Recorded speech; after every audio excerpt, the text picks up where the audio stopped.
மையப்படுவதாக. இந்த நல்ல நேரத்திலும் நாம் தேவ சமூகத்திலிருந்து வேதத்தை தியானிப்பதற்கு கற்றுத்தந்த நல்ல அந்த பாக்கியமான நேரத்தில் கர்த்தரை நாம் துதிக்க வேண்டும். மீண்டுமாக நாம் ஆதியாகமம் 25:7 தான் தியானிக்க போகிறோம். ஆபிரகாம் முதிர்ந்த வயதுள்ளவனானான் என்கிற அந்த முதிர்ந்த வயதுள்ளவர்கள், பரிசுத்தவான்கள் ஆகிய முதிர்ந்த வயது உள்ளவர்கள் எப்படியெல்லாம் பைபிளில் இருந்தாங்க என்பதை நாம் தியானித்து வருகிறோம். கடந்த நாட்களில் நம்ம நூனின் குமாரனாகிய யோசுவாவை குறித்து கிட்டத்தட்ட ஒரு 3 வாரங்களும், இன்றைக்கு 4வது வாரங்களும் நாம் யோசுவாவை குறித்து தியானிக்க போகிறோம். யோசுவாவின் வயது கூட 110 வயது என்று சொல்லப்படுகிறது. இதன் மூலமாக நம்முடைய ஜீவிதத்தில் நாம் இன்னும் நம்மை தேவனுக்கு பிரியமாகவும் தேவனுக்கு பரிசுத்தமாகவும் இதன் மூலமாக அநேக சத்தியங்களை அறிந்து கொண்டு ஒரு ஜெய நிறைந்த வாழ்க்கை நம்மால் வாழ முடியும். இன்றைக்கி யோசுவாவுடைய வெற்றியும் தோல்வியும் என்கிற தலைப்பில் நம்ம தேவ செய்தி கேட்க போகிறோம். யோசுவாவின் புஸ்தகத்தில் 7ஆம் அதிகாரத்தில் இதை நம்ம பார்க்குறோம். ஆயின் பட்டணத்தில் அவர்கள் தோற்று போனார்கள். அதே ஆயின் பட்டணத்தை அவங்க ஜெயித்தாங்க. இதை கேட்கும் போது நமக்கு ஒரு கேள்வி வரும். ஆக ஆண்டவன் நம்மை அழைத்த பின்பு வெற்றியும் தருவார், தோல்வியும் தருவார் என்று தவறான எண்ணங்கள் கூடாது. எப்பொழுது நாம் தேவனுக்குள்ளாக அழைக்கப்பட்டோமோ அன்றிலிருந்தும் பூமியினுடைய கடைசி அல்லது முடிவு பரியந்தமும் பரலோகராஜ்யம் சேர்கிற வரையும் நமக்கு ஒரு வெற்றி வாழ்க்கையை தான் தந்தர் வைத்திருக்கிறார். அதனால் தோல்வியும் தேவன் தருகிறார் என்று யாரும் தவறாக எண்ணவே கூடாது. இஸ்ரவேல் ஜனங்க எகிப்திலிருந்து கானான் வரையும் அவர்கள் ஜெயித்து ஜெயித்து கானானை சுதந்திரிக் கொள்வது தான் தேவனுடைய திட்டம். அதே மிரிகாம் தீர்க்கதரிசி பாடும்போது ஜெயம் கொடுக்கிற தேவனுக்கு கோடி சோத்திரம் என்று பாடினதை நம்ம பார்க்க முடிகிறது. புதிய ஏற்பாடு காலத்தில் பார்த்திங்கன்னா அப்போஸ்தலர்கள் சொல்லும்போது எங்களை கொண்டு எல்லா இடத்திலும் வெற்றி சிறக்க பண்ணுகிற தேவனுக்கு எல்லா இடங்களிலும், இன்னும் சொல்லப்போனால் எல்லா காரியங்களிலும் வெற்றி சிறக்க பண்ணுகிற தேவனுக்கு ஸ்தோத்திரம் என்று அப்போஸ்தலர்கள் சொல்வதை பார்க்க முடிகிறது. வெளிப்படுத்துகிற விசேஷத்தில் 7 முறை ஜெயம் கொள்ளுகிறவன் தான் பரலோக ராஜ்யத்துக்கு போக முடியும்.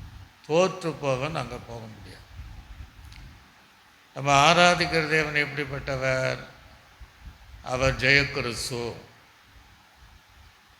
அவை எதெல்லாம் ஜெயித்தவர்? பாவத்தை ஜெயித்தவர், உலகத்தை ஜெயித்தவர், மரணத்தை ஜெயித்தவர், சாத்தானை ஜெயித்தவர், உபத்திரங்களை ஜெயித்தவர். இப்படியே ஆண்டவர் சொல்லிட்டு போனால் எல்லாமே அவர் ஜெயித்த தேவன்.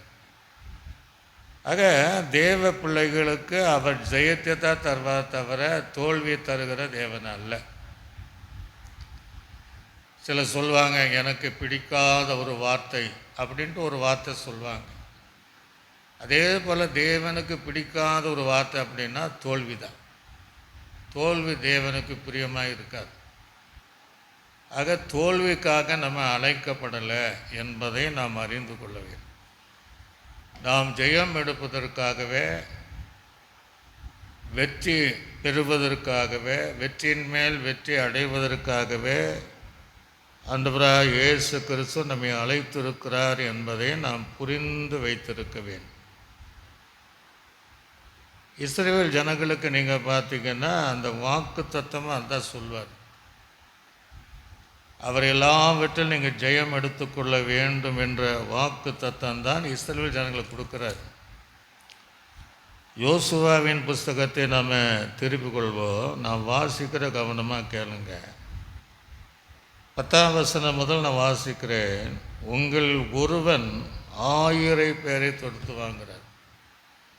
இஸ்ரவேல் ஜனங்கள் சொல்கிறாரு, நீ ஒருத்தன் 1000 பேரை துரத்துவாய். அப்படின்னு என்ன அர்த்தம்? இப்போ 1000 பேரை மேற்கொண்டு ஜெயம் எடுக்கிற பலனையும் தேவன் இஸ்ரவேல் ஜனங்களுக்கு கொடுத்துருக்குறார். அதாங்க சொல்கிறாரு, உங்களில் ஒருவன் 1000 பேரை துரத்துவான், உங்கள் தேவனாய் கர்த்தர் உங்களுக்கு சொன்னபடிங்கிறார். ஆண்டவர் சொல்லியிருக்கிறார் இல்லையா, சொன்னபடி அவர் தாமே உங்களுக்காக யுத்தம் பண்ணுவார், அவரும் பண்ணுவார். ஆகையால் உங்கள் தேவனாக கர்த்தரில் அன்பு கூர்ந்தபடி உங்கள் ஆத்துமாக்களை குறித்து மிகவும் எச்சரிக்கையாக இருங்கன்ட்டார். எல்லாம் நல்லதும் நடக்கும், ஆனால் ஆத்துமாவை குறித்து ரொம்ப எச்சரிக்கையாக இருங்க. அதுக்கு பின்னாடி சொல்கிறாரு, நீங்கள் பின்வாங்கி போய் உங்களுக்குள்ளே மீதியாக இருக்கிற இந்த ஜாதிகளை சேர்த்து அவங்களோடு கூட சம்பந்தம் கலந்து நீங்கள் அவரிடத்திலும் அவர்கள் உங்களிடத்தில் உறவாடினால் உங்கள் தேவனாய் கர்த்தர் இனி இந்த ஜாதிகளை உங்களுக்கு முன்பாக துரத்தி விட மாட்டாங்க என்றும் உங்கள் தேவனாய் கர்த்தர் உங்களை கொடுத்த இந்த நல்ல தேசத்தில் இருந்து அழிந்து போக மட்டும் அவர்களுக்கு கன்னியாகவும் அவர்கள் உங்களுக்கு கன்னியாகவும் வலையாகவும் உங்கள் விழாவுக்கு சவுக்காகவும் ஒரு கண்களுக்கு முள்ளாகவும் இருப்பார்கள் என்று நிச்சயமாக அறிவீர்கள் அப்படிங்கிறார். அப்போ எது வரைக்கும் ஜெயம்? பின்வாங்கி போகாது இருக்கிற வரைக்கும் ஜெயம் நிறைந்த வாழ்க்கை. தேவனுடைய அழைப்பை விட்டு பின்வாங்கி பாவ ஜீவியம் செய்து கலவாத ஜனங்களோடு கூட கலந்து இருக்கும்போது அவர்களே நமக்கு எதிராக முள்ளாக மாறி தேவன் நம்மோடு இராதபடி ஒரு தோல்வியை தழுவத்தக்க ஒரு சூழ்நிலை உருவாங்குகிறார். அதான் இங்கே சொல்கிறார், நிச்சயமாக நீங்கள் அறிவீர்கள், இதோ இன்று நான் பூலோகத்தோர் எல்லோரும் போகும் வழியாய் நான் போகிறேன், உங்கள் தேவனாய் கர்த்தர் உங்களுக்காக சொன்ன நல்ல வார்த்தைகள் எல்லாம் ஒரு வார்த்தையும் தவறி போவதில் இல்லை என்பது உங்கள் முழு இதயத்தாலும் உங்கள் முழு ஆத்துமாவில் அறிந்திருக்கிறீர்கள். அவைகளெல்லாம் உங்களுக்கு நிறைவேற்றி அவைகளில் ஒன்றும் வார்த்தையை தவறி போகவில்லை.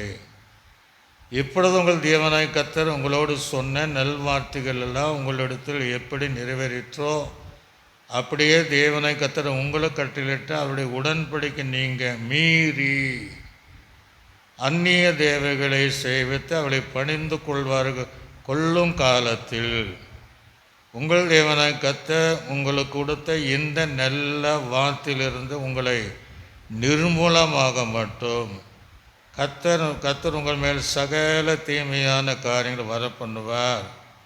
கர்த்தருடைய கோபம் உங்கள் மேலே அங்கே பற்றி எரியும். அவர் உங்களுக்கு கொடுத்த நல்ல தேசத்தை நீங்கள் சீக்கிரமாய் அழிந்து போவீர்கள் என்று சொன்னார். அப்போது தேவன் அழைத்த வாக்கு தத்தத்தில் உண்மையுள்ளவர் தான் இருக்கிறார். ஆக ஏன் அவர்கள் தோற்று போனார்கள் அப்படின்னா, ஆயின் பட்டணத்தில் ஏன் தோற்று போனாங்கன்னா, தேவன் அந்த தோல்வி கொடுக்கல. அது பின்னாடி நம்ம பார்ப்போம். கர்த்தருக்கு நாம் உண்மையாக இருக்கிற வரையும், கர்த்தருக்கு கீழ்ப்படுகிற வரையும், கர்த்தர் சொன்ன பாதையில் நடக்கிற வரையும் நமக்கு ஜெயத்தை தந்துகிட்டே இருப்பார். தோல்வி என்பது சாத்தானுடைய காரியம்தான் தோல்வி. ஆகவே சில நேரம் தோல்வி வரும்போது இதையும் ஆண்டவர் என்னை நடத்தினார் என்று யாரும் சொல்ல முடியாது. நாம் செய்கிற தவறுகளினாலே சில விஷயங்கள் நமக்கு தோல்வியாய் மாறு தவிர, மற்றபடி நம்ம தவறு செய்யாமல் ஆண்டுடைய வாக்கு கொண்டு இருந்தால் முடிவு பரியந்தமும் அந்த ஜெயத்தை தந்துட்டே இருப்பார். அலேலுயா. எடுத்த காரியத்திலெல்லாம் நான் வெற்றி பெறுவேன்.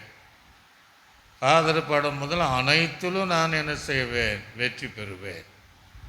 எல்லா நாளும் நமக்கு வெற்றியின் நாளாக மாறுது. அப்போ யோசுவாவுடைய தலைமையில் ஏன் முதல் முறை ஆயின் பட்டணத்தில் தோற்று போனார்கள் என்றால், அதற்கு முன்பு இந்த வாக்குத்தத்த வசனத்தை அன்று கொடுத்துருக்குறார். லேவியராக நீங்கள் வாசிங்க, 26ஆம் அதிகாரம் 7ஆம் வசனத்தை 8ஆம் வசனத்தை கூட வாசி பாருங்க. லேவியராகமும் 26, 7, 8. ஆண்டவர் அத்தான் வாக்குத்தத்தம் சொல்கிறார்.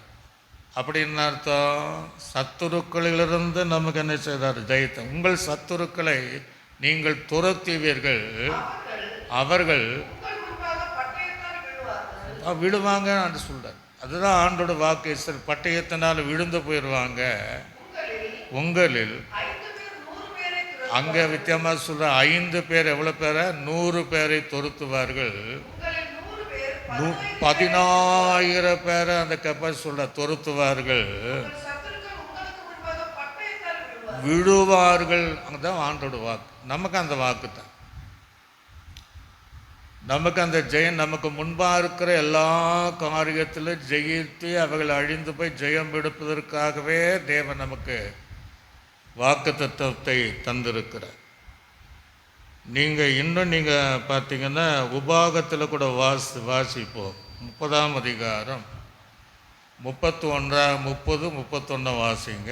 30ஆம் அதிகாரம் 32ஆம் அதிகாரம் 30, 31 உபாகம் புஸ்தகத்தில் வாசி பாருங்க. அவருடைய 2 கண்மலை சொல்றார். அவருடைய கண்மலை அவர்களை விற்காமல், யார? நம்மளை, நம் கண்மை விற்காமலும், கர்த்தர் அவர்களை அந்த கண்மலையான கர்த்தர் ஒப்புக்கூடாது இருந்தாரானால், ஒருவன் ஒப்பு கொடுக்காது இருந்தால் தப்பு பண்ணாதான். ஒருவன் 1000 பேரை துரத்தி 2 பேர் 10,000 பேரை ஓட்டுவது எப்படி? கூட இல்லைன்னா அவர் வந்த ஆனத்தின் எப்படி? தங்கள் கண்மலை நம்முடைய கண்மலை போல அல்ல என்று தீர்மானித்து இருக்கிறாங்களாம். ஒரு அலேலுயா. சத்துரு சொன்னாங்களா, எங்க கண்மலை போல அவர் அல்ல, சரியாக இருக்கிற வரையும் தான் ஜெயத்தை கொடுப்பாரு. சரியில்லை என்றால் அந்த கண்மலை அவரோடு கூட இராமை விட்டு விலகி விடுவாருங்கிறார். அது ஆகவே நம்ம வாழ்க்கை தோல்வி வரும்போது கர்த்தர் ஒரு மனிதனை தோல்விக்குள்ளாக நடத்துவதே இல்லை. நீங்கள் நியாயாதிபதியின் காலமானாலும் ராஜாக்களின் காலங்களானாலும் அவர்கள் தோற்று போன இடத்தை நீங்கள் பார்த்தீங்கன்னா அவர்கள் ஏதோ ஒரு தவறு செய்திருப்பார்கள், தோற்று போனார்கள். அதுதான் இஸ்ரவேல் ஜனங்களை பல நேரங்களில் சிறையிருப்புக்கு தள்ளுறாரு. கடைசி பாபிலோனுக்கு 70 வருடம் திரியப்பு தள்ளுறாரு. தவறு செய்யாமல் தேவன் அதை செய்ய மாட்டார். தவறு செய்யாமல் தோல்வியை தழுவக்கூடிய சூழ்நிலைகளை நமக்கு உருவாக்க மாட்டார். ஆக நம்ம வாழ்க்கையில் வருகிற தோல்வியை நம்ம எதனால் தோல்வி வருகிறது என்பதை நம்ம தியானிக்கணும், நம்ம பார்க்கணும். வெற்றியை தரும்போது மாத்திரம் கர்த்தர் தந்தாருங்கன்னா அந்த தோல்வி ஏன் வருகிறது என்பதை செஞ்சு சரி பண்ணி கொண்டால் நம்ம வாழ்க்கையில் எல்லா நாட்டிலும் ஒரு ஜெயத்தை நாம் பெற்றுக்கொள்ள முடியும். அதில் சொல்களே அல்வியா. இப்போ அந்த யோசுவாவின் புஸ்தகம் 7ஆம் அதிகாரத்தில் 2ஆம் வசனம் முதல் 5ஆம் வசனம் வரையும் வாசிக்கும் போது, யோசுவாவின் புஸ்தகம், யோசுவா எரிகோவிலிருந்து பெத்தேலுக்கு கிழக்கில் உள்ள பெத்தாவின் சமீபத்தில் இருக்கிற போகும்படி ஆட்களை அனுப்பி நீங்கள் போய் லேவு பாருங்கள் என்றால் அந்த மனுஷர் போய் லேவு பார்த்துன்னு இருக்கு. நல்ல கவனிங்க. யோசுவா ஏற்கனவே சொன்ன லேவு பார்த்தவன் மோசைக்காக 12 பேரில் ஒருவனாக. எரியோ கோட்டைக்கு 2 பேரை அனுப்புகிறான், லேவு பார்த்துட்டு வாங்க என்று அங்கேயும் அனுப்புகிறான், ஜெயத்தை எடுக்கிறான். அப்போ இங்கே அதே போல் எத்தனை பேர் சொல்லப்படலை, நீங்கள் போய் பார்த்துட்டு வாங்க, இந்த ஆயின் பட்டணத்தை எப்படி இருக்குது, அந்த ஜனங்க எப்படி இருக்கிறாங்க, நம்ம எப்படி ஜெயம் எடுக்கலாம் என்று பார்த்து விடும்படியாக இங்கேயே லேவுக்காரர் தான் அனுப்புகிறான். அங்கே நடந்த காரியம் 3ஆம் வசனத்தில் வாசிக்கும் போது அது லேவி பார்க்கிறவர்கள் யோசுவாவிடத்தில் திரும்பி வந்து அவனை நோக்கி, ஜனங்கள் எல்லாரும் போக வேண்டியது இல்லை, ஏறக்குறைய 2000 பேர் 3000 பேர் 3000 பேரை 3000 பேர் போய் ஆயியை முறையடிக்கலாம், எல்லா ஜனங்களையும் அங்கே போகும்படி வருத்தப்படுத்த வேண்டியதில்லை, அவர்கள் கொஞ்சம் பேர் தான் என்றார். கொஞ்சம் பேர் தான் இருக்கிறாங்க, பயப்படுற மாதிரி காரியம் கிடையாது, நம்ம எல்லாரும் போகணும்னு அவசியம் கிடையாது. ஆக எல்லாரையும் அந்த யுத்தத்துக்கு வருத்தப்படுத்த வேண்டாம். ஒரு 2000 ஒரு 3000 போனால் அது ஜனங்களும் கொஞ்சம் பேர் தான் இருக்கிறாங்க, நம்ம எளிதாக நம்ம ஜெயம் எடுத்து விடலாம். அல்லேலூயா. அப்போ யோசுவாவுக்கு அது சொல்கிறாங்க. அது என்ன நடந்தது? அடுத்த வசனம் யோசுவா 7ஆம் அதிகாரத்தில் நான் வாசிக்கும்போது 4வது வசனம், அப்படியே ஜனங்கள் ஏறக்குறைய 3000 பேர் அவ்விடத்திலிருந்து போனார்கள், ஆனாலும் அவர் ஆயின் மனுஷருக்கு முன்பாக முறிந்தோடினார்கள். தோல்வி சொன்னபடி போனாங்க, ஆகிலும் முறிந்தோடினார்கள். ஆயின் மனுஷன் அவர்களுடைய ஏறக்குறைய 36 பேரை வெட்டி போட்டார்கள். பட்டண வாசலில் வெளி துவங்கி ஷபாரி மட்டும் அவர்களை துரத்தி மலை இறுக்கத்தில் அவர்கள் வெட்டினார்கள். ஜனங்களுடைய இருதயம் கரைந்து தண்ணீர் போல ஆயிற்று. தோல்வியை சந்திக்கிறாங்க. இது கர்த்தரை ஏற்படுத்தின தோல்வியா அப்படின்னா கிடையாது. ஏறத்தாழ 36 பேருடைய ஜீவியம் அழிந்து போனது. தோல்வி ஒரு பக்கம். அப்போ ஏன் நடந்தது? எரிகோவை வெற்றி அடைய செய்தவர், யோர்தானு கூட வெற்றி தான். ஏன் இங்கே யோசுவாவுடைய தலைமையில் ஏன் இது நடந்தது? அமலேக்கர் மேலேயும் ஜெயம் எடுத்தவன் தான். ஏன் நடந்தது அப்படின்னா அந்த முதல் வசனத்தில் வாசிக்கும் போது 7ஆம் அதிகாரம், இஸ்ரவேல் புத்திர அப்படி நிறுத்துங்க, அப்புறம் பார்ப்போம். துரோகம் பண்ணினாங்கன்னு ஆண்டு சொல்கிறார்.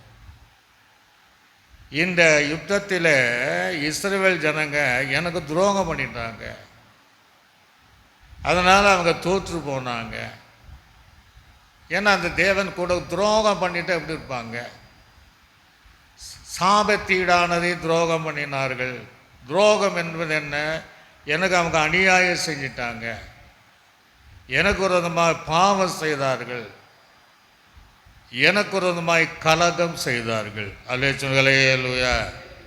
அதனால் இவர்கள் தோற்று போய் 36 பேரை இழந்துட்டு வராங்க, முதுகை காட்டிட்டு வருகிறார்கள். அவர்கள் முதுகை காட்டிட்டு ஓடணும், ஆனால் இவர்கள் வருகிறார்கள். அப்போ ஏன் இந்த தோல்வின்னா ஆண்டு தெளிவாக சொல்கிறாரு. எப்படி எனில் யோத கோத்திரத்தில் சேராகுடைய குமாரனாகிய மகன் கர்மிக்கு பிறந்த ஆகான் என்பவனே தாபத்தீடானதில் சிலவற்றை எடுத்து கொண்டான். ஆகியால் இஸ்ரவேல் புத்திரர் மேலே கோபம் கர்த்தருடைய மேலே உண்டு. அப்போது எங்கே தோல்வி வருகிறது? சாபத்தீடானதை அல்லது பாவ ஜீவியம், கர்த்தருக்கு விரோதமாக செயல்படுகிற காரியம் வரும்போது சொல்கிறாரு, அவங்க எங்கே போனாலும் ஜெயத்தை எடுக்க முடியாது. இப்போ அவங்க மேலே தன்னுடைய ஜனந்தான், அவங்க மேலே கர்த்தருடைய கோபம் மூழ்கிறது. அல்லேலூயா. இதில் நல்ல நம்ம பார்க்க வேண்டிய இருக்கிறோம். ஒருத்தந்தான் பாவம் செஞ்சான், ஒரே ஒருவன், ஆகான். இந்த ஆகானுடைய பாவத்தின் நிமித்தமாக இஸ்ரவேல் ஜனங்களுக்கு ஒரு தோல்வி ஒன்று வந்தது. ரெண்டாவது, இஸ்ரவேல் ஜனங்களில் 36 பேரை அவங்க இழக்க நேரிட்டது, ஒருவனுடைய பாவம். ஆனால் ஒருத்தன் தானே, அவனை தள்ளிட்டு ஜெயம் கொடுத்துருக்கலாம் இல்லை? ஆண்டு நல்லா சரியாக பார்ப்பார்.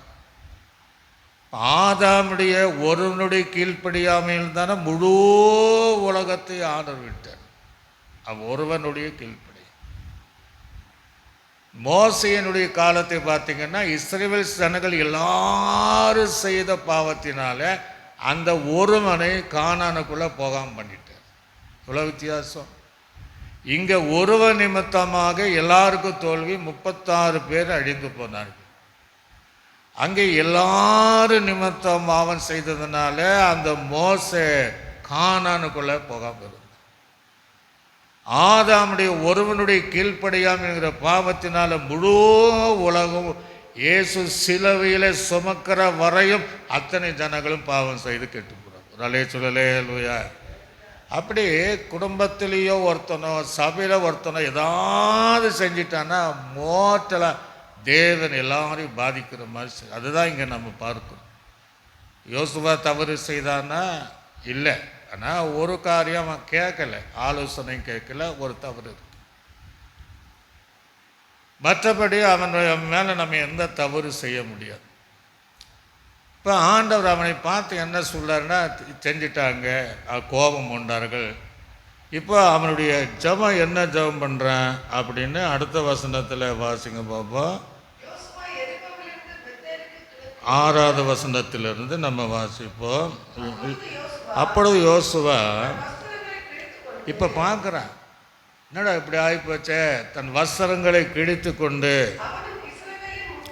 அவனும் இஸ்ரவேல் மூப்பரும் சாயங்காலம் என்று கத்தரிக்கை பெட்டிப்புக்கு முன்பாக தரையில் முகங்கொப்புற விழுந்து தங்கள் தலையில் மேலே புழுதையே போட்டி கொண்டு கிடந்தார்கள். யோசுவா கேட்குறேன், ஆண்டர்கிட்ட ஜெபம் பண்ணுறேன். கத்தராகிய ஆண்டவரே, எங்களை அழிக்கும்படி எமோரின் கையில் ஒப்பு கொடுப்பதற்காகவா தேவரே இந்த ஜனத்தை யோர்தானை கடக்க பண்ணினி.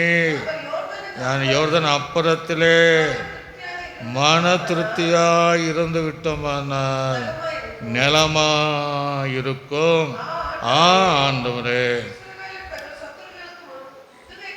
முதுகை காட்டினார்கள், நான் என்ன சொல்லுவேன்?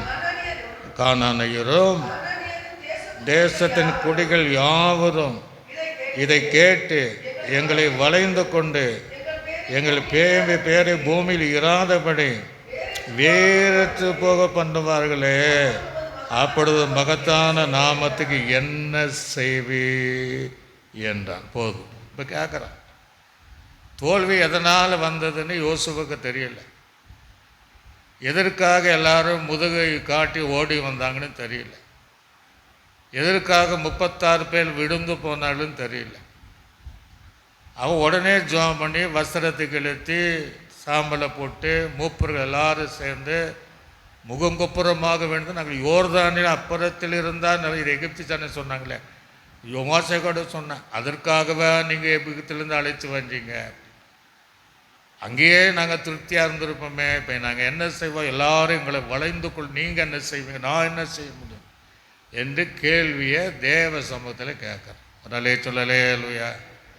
நம்ம ஜீவிதத்தில் அப்படி தான், ஏதோ ஒரு தோல்வி வந்துவிட ஆண்டு ஏன் எனக்கு இப்படி செஞ்சீங்க, நம்மளே தியானிக்க மாட்டோம். நம்ம தவறு என்ன, ஏன் இப்படி பண்ணிட்டீங்க, ஏன் அப்படிங்கிற கேள்வியை ஆண்டவர் மேலே வச்சுட்டு நம்மளும் ஜெபம் பண்ண தான் செய்யணும். என்றைக்குமே நல்லா கவனிக்கணும், ஒரு யுத்தத்திற்கு போகும்போது நம்ம எல்லா விதத்திலும் சரி பார்க்க வேண்டும். அதில் சொல்லுங்களேயா, அதை ஆண்டவர் ரொம்ப விரும்புவார். யுத்தத்துக்கு போகும்போது நம்ம எப்படி இருக்கணும், அதுக்கு ஒரு வசனம் இருக்குது பாருங்கள், அழகா வசனம். உபாகம் 23ஆம் அதிகாரம் 9ஆம் வசனத்தை வாசித்து பாருங்கள். உபாகம் 23:9 வாசித்து பாருங்கள். அதான் சொல்கிறாரு, நீ படையெடுத்து நீ எதிராக நம்மளுக்கு விரோதமாக நீ புறப்படும் போது தீதான காரியம் எல்லாவற்றிலும் விலகிருங்கிற இடத்தோ கவத்தோ நீ போகாத. நீ புறப்படும் போது உனக்கு உன்னுடைய ஜனத்திற்குள்ளே தீங்கான பாவமான அது இருந்தால் அதை முதல்ல விளக்குங்கிறார். அல்லேலூயா. யோசுவா அதை செய்யலை பாருங்க.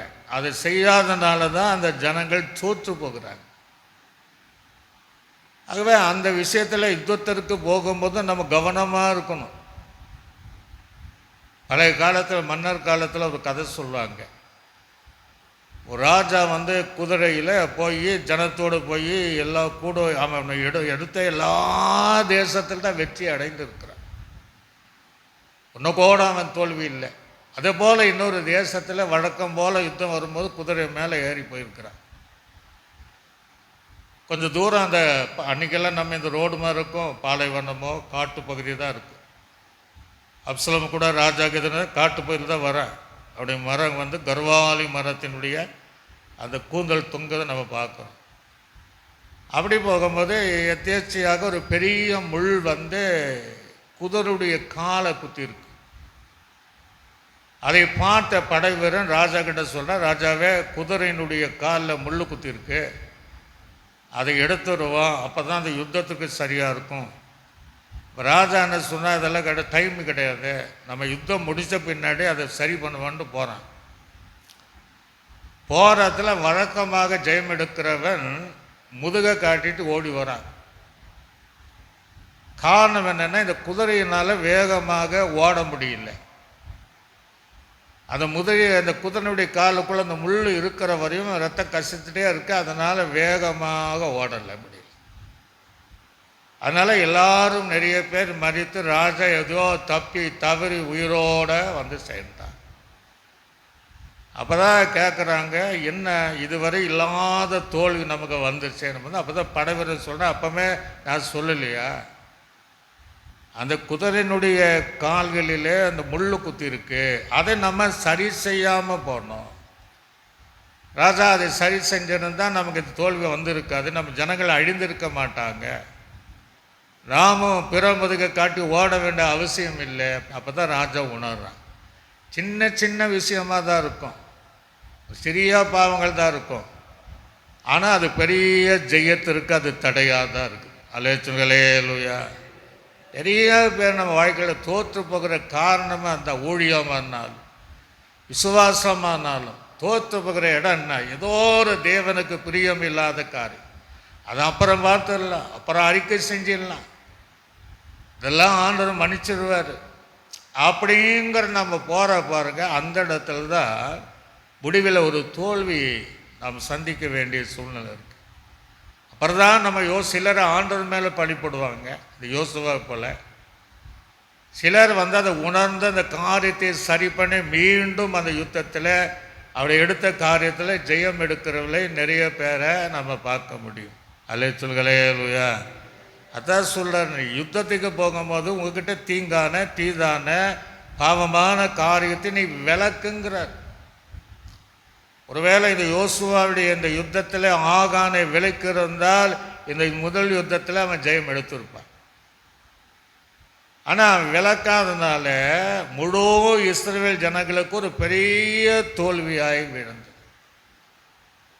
அப்போ ஆண்டவர் என்ன சொல்கிறார், யோசுவாவுக்கு என்ன சொல்கிறாரு அப்படின்னா, அதுக்கு அடுத்த வசனத்தில் வாசிக்கும் போது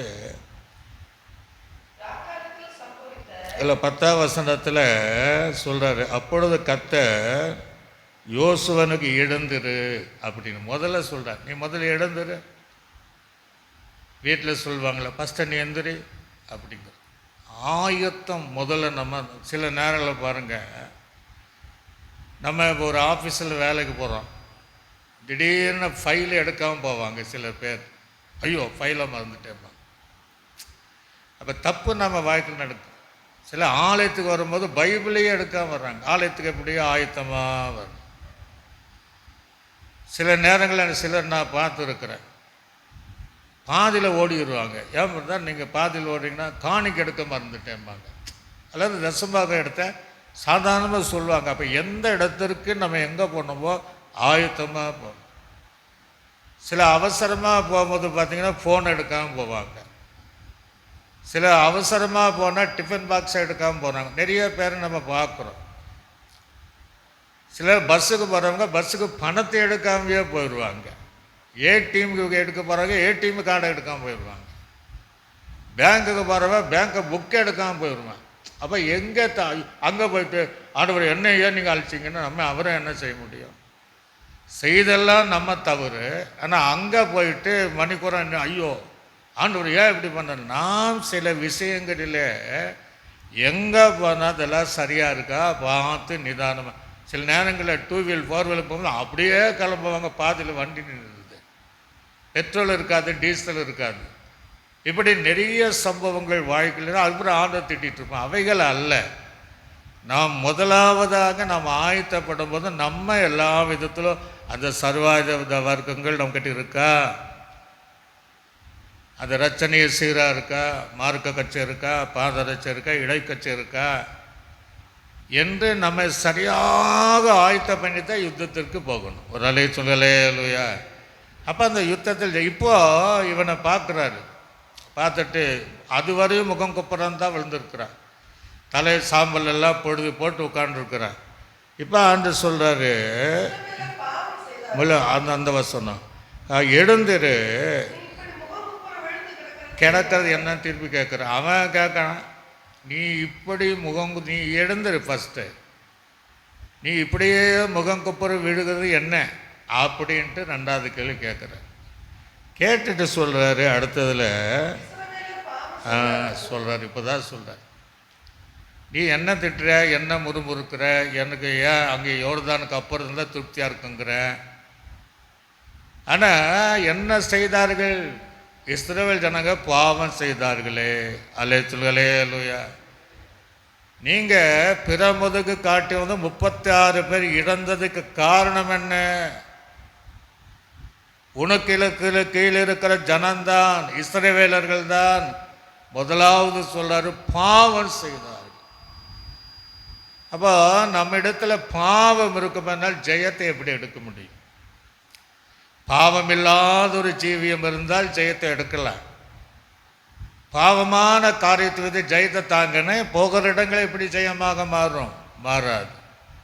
சொல்றாரு, ஒவ்வொன்றா சொல்லிட்டு வர்றாரு பாருங்க. என்ன சொல்றாரு? இல்லை, முதல் சொல்றாரு பாவம் செய்தார்கள். 2வது, நான் அவளை கட்டளை உடன்படிக்கை மீறினார்கள். 2வது சொல்றார், என் உடன்படிக்கை மீறிட்டாங்க. அப்போ அங்கே எப்படி கர்த்தர் இருப்பார்? கர்த்தர் அங்கே எப்படி துரிதமாய், நம்ம ஒரு பாட்டு, துரிதமாய் எனக்காக யுத்தம் செய்கிறவர், துணை நின்று எனக்காக யுத்தம். எப்படி துணை நிற்பார்? என் கட்டளைகளை பாவம் செய்தார்கள், கட்டளையை மீறி விட்டார்கள் அப்படின்னு 2வது குற்றச்சாட்டு சொல்கிறார். 3வது, சாபத்தீடானதில் எடுத்து கொண்டார்கள் அப்படிங்கிறார். அதெல்லாம் சுட்டறி சொல்லிட்டாரு. ஆனால் அந்த சாபத்தீடான காரியத்தை அவர்கள் வைத்து கொண்டார்கள். சில நேரங்களில் எதை ஆண்டு வேண்டானா அது நமக்குள்ள இருந்தானா அது நம்ம வாழ்க்கையில் தோல்வியை தான் கொண்டு வரும். சில வீட்டில் தேவனுக்கு பிரியமில்லாத சில பொருட்கள் இருந்தாலே அது தோல்வியை தான் கொண்டு வரும். தேவனுக்கு எதெல்லாம் பிரியம் இல்லை என்பதை அறிந்து கொள்ள வேண்டும். ரொம்ப வருஷத்துக்கு முன்னாடி ஒருவருக்காக நான் போராடி ஜெபம் பண்ணேன். ஆனால் அந்த மனுஷனுக்கு எது நடக்குது? நிறைய பேர் ஜெபம் நடக்குது. எனக்கு ஒரு கேள்விக்குறி. ஒரு நாள் அவர் வீட்டுக்கு போகும்போது தற்செயல ஆண்டவர் ஒரு பொருளை பார்வையிடும்படி செய்தார். அதை பார்வையிடும்போது அங்கே நான் பார்க்குற ஒரு பொம்மை மாதிரி தான். அந்த பொம்மைக்கு கீழே சில காரியங்கள் தகடில் எழுதப்பட்டு இருப்பதை நான் பார்த்தேன். அப்போ அவங்க என்ன செஞ்சுருக்கிறாங்கன்னா, அவங்க பிரச்சனைக்கு வேண்டி இன்னொரு காரியத்தை செஞ்சு வச்சுருக்கிறாங்க. அப்போ நம்ம எவ்வளோ ஜெபம் பண்ணாலும் அங்கே என்ன வரல. நான் கேட்டேன், என்ன பிரதர், ஆண்டவருக்கு செஞ்சால் இப்படித்தான் இருக்கணும், நீங்கள் இது அது அப்பா அம்மா எதை வச்சுருப்பாங்க அப்படின்ட்டு. ஆக தேவனுக்கு பிரியமில்லாத எந்த காரியம் வாழ்க்கையானாலும் வீடானாலும் இருந்தாலும் ஆண்டுடைய ஜெயத்தை நம்ம பார்க்க முடியாது. அல்லேலூயா. அந்த பொருள் இல்லாதவரை, அந்த காரியம் இல்லாதவரை, பாவம் இல்லாதவரை ஜெயத்தை தந்திருக்கலாம். யோசுவாவுக்கு பல இடத்துல ஜெயத்தை கொடுத்தாரு. ஆனால் அதற்கு பின்பு அந்த பாவம் இருக்கிற போது, அந்த பொருள் இருக்கும்போது அந்த ஜெயத்தை அவனால் பெற்றுக்கொள்ள முடியல. அங்கே சொல்கிறாரு, சாபத்தீடானதை எடுத்துக்கொண்டார்கள், களவு செய்தார்கள் அப்படிங்கிறார். பார்த்தீங்களா? என்ன செய்தார்களா? களவு செய்தார்கள். திருடனாங்கிறார். ஓப்பனாக பேசினா திருடனாங்க, களவு செய்தார். இந்த அனிரால் சப்பராலுடைய சம்பவம் இதில் பார்த்தீங்கன்னா களவு செய்து வஞ்சித்தார்கள். ஒரு அலே சொல்லலே லூயா. அவ்வளோ இருக்கும்போது எப்படி செய்ய வர்றோம்? அனிரால் சபர் தங்களுடைய காரியம்தான். கிரியத்துக்கு விற்றார்கள், களவு செய்து வச்சுட்டாங்க, வஞ்சித்து வச்சுட்டாங்க. நடந்த காரியம் நமக்கு தெரியும். ஆகவே சில வாழ்க்கையில் நம்ம ஆண்டவர் மேலேயே குற்றம் சொல்லாமல், நான் என்ன தவறு செய்கிறேன், என் வீட்டில் தவறான காரியம் என்ன இருக்கு, அதையும் அகற்றினால் ஜெயம் தானாக வரும். அல்லே சொல்லே லூயா. ஜெய கிறிஸ்து வாழ்க்கையில் வருவார், வீட்டுக்குள்ளேயும் வருவார். இதை அறியாமல் இதுவரை நடத்தின அப்படின்னா நம்ம செய்கிற தவறு ஆண்டவர் மேலே நம்ம பழிபடக்கூடாது. ஆண்டவர் அப்படிப்பட்ட தேவன் அல்ல. அது அவங்க சொல்கிறாங்களே, நம்ம கண்மலையை போல் அவர் அல்ல, அவங்க உண்மையாக இருக்கிற வரை தான் இருப்பார் அப்படின்னு. ஆக அங்கே சொல்கிறாரு, என்ன சொல்கிறாரு? வஞ்சித்து தங்க பண்ட பாடிகளுக்குள்ளாக வைத்தது உண்டே. அந்த பொருளை உடன்படிக்கை மீறி பாவம் அந்த பொருளை எங்கே வச்சுருக்காங்க? தங்களுடைய கூடாரத்துக்குள்ளேயே வச்சுருக்காங்களே அப்படின்ட்டு. அப்போ ஏன் தோல்வி வருகிறது? அதுதான் அந்த ஆகானுடைய கூடாரத்துக்குள்ளே அது இருக்கிறத நம்ம பார்க்கணும். அதுக்கு பின்னாடி நிறைய காரியம் சொல்லிட்டு வர்றார். சொல்லிட்டு வரும்போது கோத்தரமாக நீ போடு, அப்புறம் குடும்பமாக பேரை போடு, வம்சமாக பேரை போடு. இப்படி முதல் கோத்தரமாக போடும்போது தவறு செய்தவன் சொல்லியிருந்தான், நான் தான் தப்பு செஞ்சிட்டேன், அது என் கூடாரத்துக்குள்ளே இருக்குது அப்படின்னு கூட ஒரு வேளை தேவன் சில மாறுதலை செஞ்சுருக்கலாம். அல்லது அந்த குடும்பமாக சீட்டு போடும்போது கூட அங்கே சீட்டு போட்டதாகல அப்படி தான் பண்ணுவாங்க. ஊரின் துப்பி மூலமோ சீட்டின் மூலமோ யார் பேர் வருகிறதோ அதுதான் பார்ப்பாங்க. அப்புறம் குடும்பமாக பேராக போட்டால் யார் மேலே வருது? ஆகான் மேலே வருகிறது. அலே சொல்லே லூயா. ஆகான் மேலே. அப்போ தான் யோசுவா கூப்பிட்டு உன் தேவனுக்கு முன்பாடி நீ உண்மையை சொல்லியிருப்பா, பாவம் இருக்கு செஞ்சிருப்பா என்று அவனை சொல்லும்போது, ஆமாம் நான் அந்த சாபத்தீடான எடுத்துக்கொண்டது உண்மைதான். ஒரு பாபிலோன் சால்வை, இன்னி இருக்கிற சால்வை போல இருக்காது. அதெல்லாம் சுத்தமாக பொன்னினால் செய்யப்பட்ட பாபிலோன். சாதாரணமாக அவன் வச்சிருப்பான். ஒரு பொன் பாலத்தை அப்படின்னா தங்கக்கட்டி போல் இருக்கும். பொன் பாலத்தையும் அங்கே இன்னும் நீங்கள் பார்த்தீங்கன்னா 200 சாக்கு 50 சாக்கில் வெள்ளி பாலத்தையும் எடுத்து ஒழிச்சு வச்சான். இப்போ சீட்டை அவன் மேலே விழுந்த உடனே ஆண்டு சொல்கிறாரு, சீட்டு யான் மேலே விடுகிறதோ அவனையும் அவனுக்குண்டான யாவரையும் அவனுக்குண்டான யாவற்றையும் எல்லாத்தையும் சுட்டரிச்சிட்டு அவனுடைய அதன் மேலே கல் குவியில் போட்டு நெருப்புங்கன்ட்டார். அல்லே சொல்களே லூயா. இப்போ நல்ல கவனிங்க, பாவம் செய்தவன் குடும்பத்தில் ஒருவன், ஆனால் அவனால் குடும்பத்தார் அனைவரும் போனாங்க.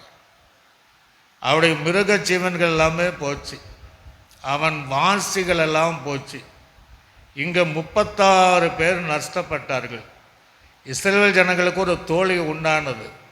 யோசுவாவுக்கு ஒரு வெட்கம் உண்டான சூழ்நிலை உருவாக்கின ஒரு மனிதனால இந்த ஆயன் பட்டணத்தில் அவர்கள் தோற்று போனார்கள். அல்லே சொல்லுயா. இப்படி வேதாகமத்தில் பல காரியங்களை நாம் பார்க்க முடிகிறது. அது 7ஆம் அதிகாரத்தில் நீ வீட்டில் போய் வாசி பாருங்க, கடைசி வசனத்தை கூட வாசிங்க.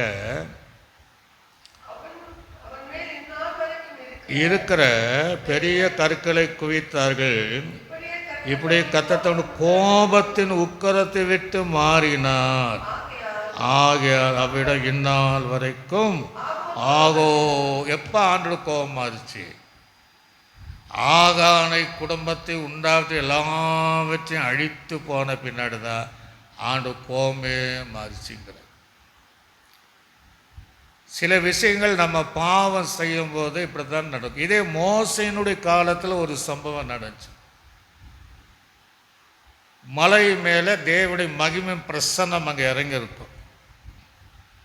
அப்போ ஆண்டவரே சொல்ல அந்த மலையில் அவங்க ஏறி வரக்கூடாது, மோசையும் சொல்லுவான். ஆனால் இவங்க துணிந்து போவார்கள். நீங்கள் வாசிப்பாரு என்னாகும் புஸ்தகம் 14ஆம் அதிகாரம் 41ஆம் வசனம் முதல் 45ஆம் வசனம் வரை வாசிங்க. என்னாகும் 14ஆம் அதிகாரம் 41 முதல் 45 வரை.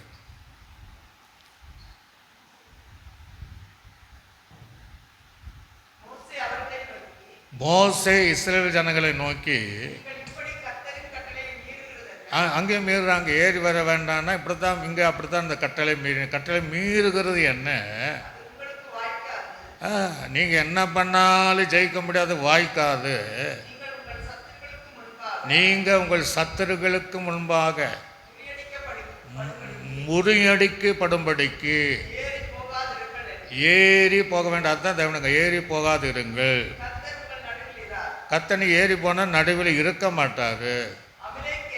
அமலேக்கியரும் கானானியரும் அவர்களுக்கு உங்களுக்கு முன்பே அங்கே இருக்கிறார்கள். பட்டயத்தினால நீங்கள் விடுவீங்க.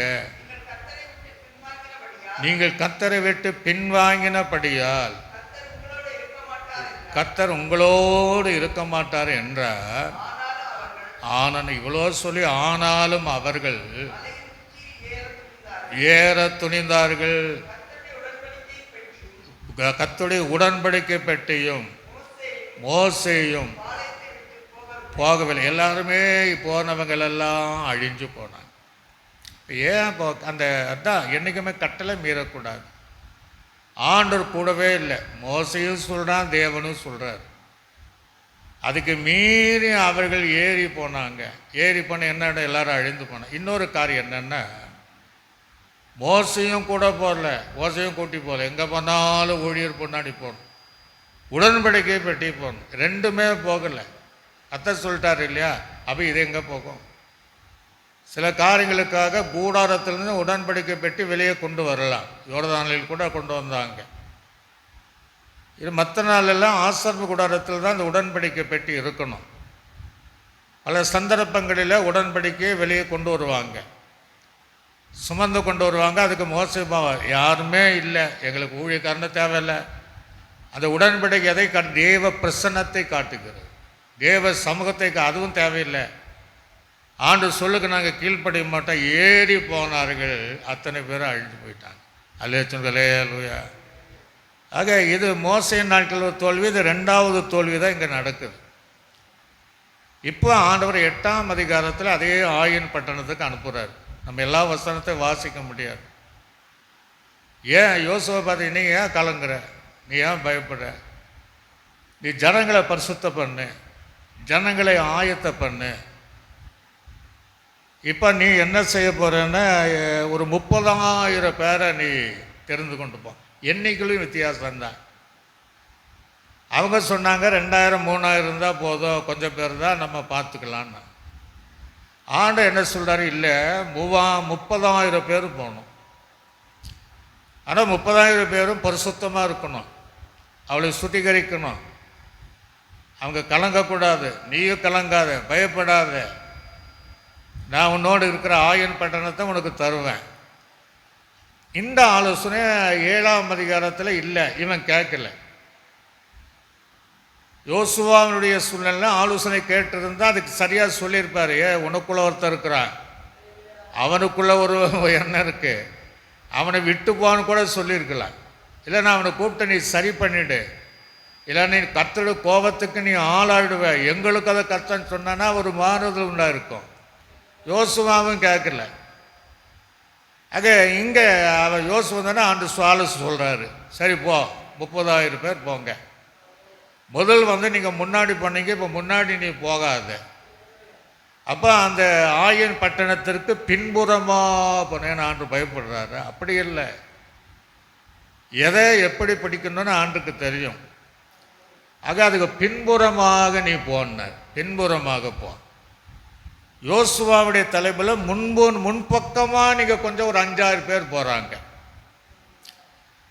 போன உடனே ஆயின் பட்டணத்தார் பார்க்குறாங்க, தூரத்தில் வருகிறது. முன்பக்கம்தான் பார்க்குறாங்க, கிட்பின் பக்கத்தை நான் மறிச்சிட்டாரு. இப்போ இவங்க யோசுவாவின் கூட இருந்த அவர்களை துரத்தி விடும்படியாக எல்லாம் ஓடி வராங்க. எல்லாம் ஒருத்தம் கூட அந்த பட்டணத்து கிடையாது. எல்லாம் ஓடி குறுகிய இடத்துல ஓடி வரும்போது ஆண்டு சொல்றார், யோசுவா திரும்பினார். திரும்பினா பாருங்க, அதற்குள்ளாக பின்பாக இருக்கிறவர்கள் வந்து என்ன பண்ணிட்டாங்க, 30,000 பேர் பட்டணத்தை கொளுத்திட்டாங்க. ஒரு அலை சொல்லலே ஒன்றுமே எடுக்கல, பட்டணத்தை கொளுத்திட்டாங்க. இப்போ ஆண்டவர் யோசுவா ஒரு கட்டளை இடுறார். என்ன கட்டளை இடுறா, உனக்கு கரத்தில் எடுத்து ஈட்டிய ஆயின் பட்டணத்துக்கு மேலே நீட்டினார். ஒவ்வொரு இடத்துல ஒவ்வொரு விதமாக பேசுகிறார். இன்றைக்கெல்லாம் நம்ம இங்கே பலிபடுத்த ஈட்டி எடுத்து உங்கள் நேரம் நீட்ட முடியுமா? நீட்ட முடியுமா? நீட்டாமையே சில சபையில் பாஸ்டர் குத்தி குத்தி பேசுவாருன்னு சொல்லும்போது, இனி ஈட்டி எடுத்து வச்சு இப்படியே நீட்டு உங்களுக்கு எதிராக பண்ணால் என்ன சொல்லுவாங்க? பாஸ்ட் பயங்கரமாக நான் ஈட்டியை வச்சு நீட்டுற பயமுறுத்துறான்னு சொல்லிவிடுவேன். அப்போது அந்த ஈட்டியை நீட்டுறான் பாருங்க. அந்த ஈட்டியை நீட்டிகிட்டே இருக்கும்போது பார்த்திங்கன்னா அந்த அந்த ஆயின் பட்டத்தில் ஒருவனாகி இல்லாமல் எல்லாரும் அழிந்து போகும்படியாக கர்த்தர் கிருபை செய்தார். அல்லே சொல்லுங்களேலூயா. அதே இடத்துல தோல்வி, அதே இடத்துல கர்த்தர் ஜெயமாக யோசுவாவுக்கு கட்டளையிட்டார். அதில் இன்னொரு காரியம், ரொம்ப காரியம் என்னன்னா, அந்த வசன வாசி பாருங்க, யோசுவா அந்த ஈட்டி நீட்டினா பாருங்க, எத்தனை ஜனங்க அந்த அந்த கையை திரும்பி மடக்கவே இல்லையா. அந்த வேதம் சொல்லுகிறது. ஏன் மடக்கலைங்கிறது ஒரு ரகசியம் அவனுக்கு தெரியும். எப்படி தெரியும்? அமலேக்கரை யுத்தம் பண்ணும்போது மோசேனுடைய கை குறுகி போகும்போது தோற்று போனா பாருங்க, அந்த சிந்தனைக்கு வந்துருச்சு. அதனால் யோசனை பண்ண, நம்ம ஏற்கனவே ஒரு சம்பவத்தில் நம்ம பார்த்துருக்குறோம். கை நீட்டின வரதை நம்ம ஜெயிச்சிருக்கிறோம். மோசனுடைய கரமே குறுகி சோர்ந்து போகும்போது நான் தோற்று போனேன். இப்போ ஏன் கையை நீட்டின கையை ஈட்டியை நீட்டினதை நான் திரும்பி எடுத்துட்டான்னா மீண்டும் எனக்கு ஒரு தோல்வி வரும் அப்படிங்கிற ஒரு சிந்தனையினால அவன் அசையாமல் அந்த அப்படியே அந்த முறியடிக்கிற அந்த நேர வரையும் கையை கொஞ்சம் கூட மடக்காம அந்த ஈட்டியை அது ஆயின் பட்டணத்துக்கு நேராக அவன் நீட்டினான். கர்த்தர் அதை இஸ்ரவேல் ஜனங்களுக்கு ஒப்பு கொடுத்தார். அல்லே சொல்லுங்களேலூயா. இப்போ ஆயின் பட்டணத்தை முழுவதுமாக கர்த்தர் அழித்து போட்டார். ஆக ஆண்டோடைய சொன்னபடி இப்போ செய்கிறாங்க, ஆண்டுடைய ஆலோசனைப்படி நடக்கிறாங்க. ஏன் நாங்கள் முன்பக்கம் போனோம் என்ன அப்படின்னு கேட்கல. அல்லது அந்த 30,000 பேர் முன்பக்கம் போய் நாங்கள் 5-6 பேர் பின்பக்கம் போனோம் என்ன அப்படின்னு கேட்கல. அதில் யோசு ஒரு வேளை ஈட்டி இங்கிருந்தா பிடிக்கணுமே, அங்கிருந்தே பிடிச்சிருந்தா நடக்காதுன்னு கேட்கல. ஆண்டுடைய வார்த்தை கீழ்ப்படிந்தனால அதே இடத்தை தேவன் ஜெயமாக மாற்றினார். அல்லே சொல்லுங்களேலூயா. இது யோசுவாவின் புஸ்தகம் 8ஆம் அதிகாரத்தில் நீங்கள் பார்த்தீங்கன்னா சகல வசனங்களும் அங்கே இருப்பதை நாம் பார்க்க முடிகிறது. ஆகவே நம்ம எந்த காரியத்தில் தோல்வி அடைந்தோமோ, எந்த இடத்துல தோல்வி அடைந்தோமோ அதே காரியத்தில் மீண்டும் வெற்றி அடைவதற்கு ஆண்டு சம்பத்தில் கேட்கணும், நான் என்கிட்ட என்ன தவறு இருக்கு, நான் செய்த தவறு என்ன, இதுவரை நான் ஜெயத்தோடு வாழ்ந்த என் வாழ்க்கைக்கு இந்த தடுமாற்றம் எனக்கு எதற்கு, இந்த தோல்வி எனக்கு எதற்கு, இந்த தோல்வி எதனால் வந்தது என்று ஆண்டவர்கிட்ட சொன்னீங்கன்னா புதிய காலத்தில் சுட்டெரிக்கவோ அடிக்க மாட்டார். புதிய ஏற்பாட்டு காலத்தில் அறிக்கை செய்தால் அந்த பாவங்களை மன்னிப்பார். அல்லே சொல்லுங்களேலூயா. பழைய ஏற்பாட்டு காலத்தில் நடந்தது, புதிய ஏற்பாட்டில் செய்ய மாட்டார். நான் மறைக்காம எல்லாம் தாவீது கூட மன்னிச்சார் பழைய காலத்தில். ஆக நம்முடைய எல்லா இதனால தான் நான் தோல்வி விட்டேன், என்னால் ஆவிக்குறி வாழ்க்கையில் ஜெயம் எடுக்க முடியல. முந்தி எல்லா காரியம் நான் ஜெயம் எடுத்தேன், எல்லா ஜபங்களும் கேட்கப்பட்டுச்சு, என் ஜபம் இன்னைக்கு கேட்கப்படலை, எல்லாமே எனக்கு தோல்வியாக வருகிறது. அப்போ என்னுடைய பாவத்தை உங்களுக்கு அறிக்கை செய்கிறேன், தேவையில்லாத பொருளை என் ஜீவிதத்திலும் சரீரத்தில் வீட்டிலும் வைக்காமல் அகற்றி விடுகிறேன்.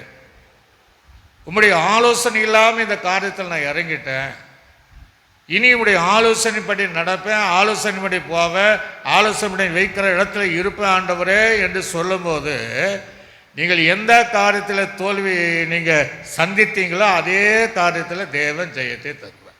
அல்லே சொல்களே அல்லையா? அங்கதான் நடந்தது. ஆயின் பட்டணத்துக்கு வேற பட்டணத்தில் போய் அவங்க ஜெயம் எடுக்கல. அதே மனுஷர், அதே இடம்தான். அந்த பட்டணத்தில் போய் இஸ்ரவேல் ஜனங்கள் தேவனுடைய ஆலோசனையின்படி தேவன் அவர்களுக்கு ஜெயத்தை கொடுத்தார். ஒன்றை நாம் கவனித்து கொள்ள வேண்டும். சில நேரங்களில் நமக்கு தோல்வி போல் நம்ம நல்லா இருப்போம், நன்றாக இருப்போம், ஆவிக்குறி வாழ்க்கையில் சரியாக இருப்போம், பரிசுத்தமாக இருப்போம், தேவன் சொல்கிறபடி கீழ்ப்படுகிறோம், எல்லா விஷயம் இருக்கும். ஆனால் சில சந்தர்ப்பங்கள் அந்த ஒரு காரியம் தோல்வி போல ஒரு தோற்றம் தான் உண்டாகும். அப்போ நம்ம நினைக்கிறோம், இந்த காரியத்தில் நான் தோற்று போவேனோ என்கிற அந்த சூழ்நிலை வரும்போது அந்த முடிவான நேரத்தில் அதுக்கு அந்த ஜெயமாக மாற்றுவார். அல்லே சொல்லுங்களே. குதிரை யுத்தத்துக்கு தான் ஆயத்தமாக இருக்கும். ஜெயமோ யாரால் வருமா? கர்த்தரால் வரும். அப்படி ஒரு சூழ்நிலை ஊழியத்திலே ஆனால் பல அனுபவங்கள் எங்களுக்கு இருக்குது. நம்ம இந்த விஷயத்தில் இன்னும் ஒன்றும் நடக்கலை, தோற்று போயிடுவோமோ அப்படின்ற சூழ்நிலை வரும்போது பார்த்திங்கன்னா கடைசி நேலையில் பார்த்திங்கன்னா அது ஜெயமாக தேவன் மாற்றுவார். அல்லையில சொல்களே இல்லையா? இப்போ அந்த தானியலுக்கு அந்த சம்பவம் தான் இருக்கும். அது வரைக்கும் தானியலுக்கான ஜெயமாக மாறிச்சு. இப்போ சிங்கத்தின் கபியில் போடுவாங்க, அவன் அப்படி நினச்சிருக்க மாட்டான், தோல்வை போல தான் போடுறது தெரிஞ்சிருக்கும். ஆனால் அங்கே ஆண்டவர் ஜெயித்து அவனை மேலே கொண்டு வர்றார். அல்லையில சொல்களே இல்லையா? இது 3 எபிரேயர் வாலிபர்கள் அப்படி தான் இருக்கும். சுற்றியெல்லாம் என்ன நினைப்பேன், ஆமாம் இவங்க இன்னும் அவ்வளோதான், இவங்க இதோட ஜோலி முடிஞ்சு. ராஜா கோபம் வந்தாச்சு, ராஜா கிட்ட இப்படி பேசுகிறாங்க, இந்த 7 மடங்கு இந்த 1 மடங்கு சூடுக்க நிற்க முடியல, இந்த 7 மடங்கு சூடுக்க நிற்க முடியும், இவங்களால் பொசிங்கி போயிடுவாங்கன்னு நினச்சிருப்பாங்க. தோல்வி போல தோன்றலாம். அந்த முடிவில் பார்த்தீங்கன்னா ஜெயக்கிறிஸ்து ஜெயிக்கிற புருஷன் இறங்கி வந்து அந்த இஸ்ரவேலுடைய இந்த 3 பேரை எபிரேய வாலிபர்களை அந்த உக்கரத்தின் அக்னி உக்கத்திலிருந்து இவர் அக்னியிலிருந்து வெளியே கொண்டு வர்றார். அல்லே சொல்லலே அல்லையா? அப்படி சில சூழ்நிலை வரும் தவிர அது தோல்விக்காக அல்ல. முடிவு ஆரம்பம் அற்பமாக இருக்கும், முடிவு சம்பூர்ணன்றார். மற்றபடி நம்ம வாழ்க்கையில் வருகிற தவறு நிமித்தம் சில தோல்விகள் வரும். யோசுவாவை தேவன் உணர்த்தினார், மீண்டும் தவறை அவளை அறிக்கை செய்தாங்க, மீண்டும் 8ஆம் அதிகாரத்தில் தேவன் ஜெயித்து கொடுத்தார். அதே போல் இங்கே வந்திருக்கிற உங்களுக்கும் கேட்கிற உங்கள் யாவருக்கும் ஒருவேளை ஆண்டவருக்கு பிரியமில்லாத பாவமோ ஆண்டவருக்கு பிரியமில்லாத சில பொருட்களோ நம்முடைய இருதயத்திலோ சரீரத்திலோ வீட்டில் வைக்காமல் அதை தூக்கி வீசிட்டிங்கன்னா கர்த்தர் இன்று முதல் மீண்டும் ஒரு ஜெய நிறைந்த வாழ்க்கை உங்களுக்கு தருவார். எல்லாரும் கண்களை மூடி நம்மளாக அப்படியே ஒப்பு கொடுத்து நாம் சோதனை பண்ணுவோம். சோதர ஆண்டவரே சோதரம். யோசுவாவுடைய தோல்வியும் வெற்றி குறித்து நாங்கள் தியானித்தோம்.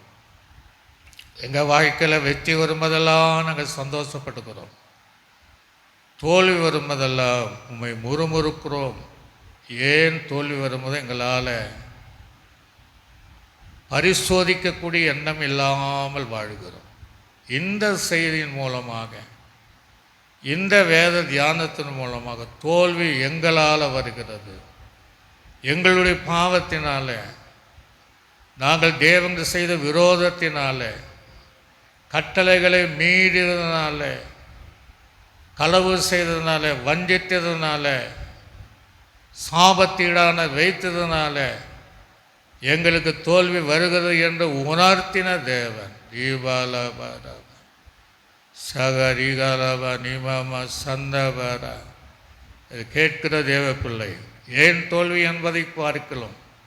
எதனால் தோல்வி என்று உணர்ந்து அந்த பாவ ஜீவியத்தை பாவக்காரை தூக்கி எறியும் போது இன்றைக்கு தேவன் அவளுக்கு நீ ஜெயத்தை கொடுப்பதற்காக நன்றி செலுத்துகிறோம்.